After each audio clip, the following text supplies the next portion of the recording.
কেন আমার নবীকে আমার জান থেকে বেশি ভালোবাসবো না? কেন আমার রসুলকে ইয়া রসুল আল্লাহ বলবো না? কেন আমার রসুলকে দাঁড়িয়ে সালাতু সালাম আমি দেব না?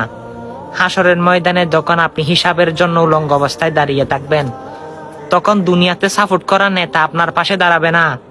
তখন তুমি দুনিয়াতে আইডল মনে করা সেই ব্যক্তি আপনার পাশে দাঁড়াবে না।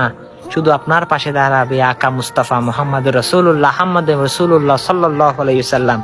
তিনি আমার নবী।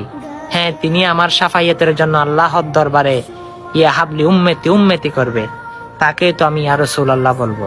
সে ইয়া রাসূলুল্লাহ বলতে বলতে যদি জানো চলে যায়, আলহামদুলিল্লাহ, সেটাতে আমি খুশি। হ্যাঁ, চলুন না ভাই, আমার রসুলের ভালোবাসেন, আমার রসুলের হাদিস বাণী এগুলো মানুষের কাছে পৌঁছে দিন। সেই রসুলের সুন্নত অনুযায়ী চলার চেষ্টা করুন। হাসরের ময়দানে সেই রসুল আপনাকে দেখবেন, তিনি হাত ধরে আপনাকে জান্নাতের মধ্যে টেনে টেনে নিয়ে যাচ্ছে। আল্লাহু আকবার। সেটা আমার রসুল। আর আল্লাহ ঘোষণা দিয়েছেন 10টা পৃথিবীর সমান একটি জান্নাত আমি উম্মতে মুহাম্মাদির জন্য বাজেট করে দিয়েছি। আল্লাহু আকবার। আপনি তো শুনেছেন।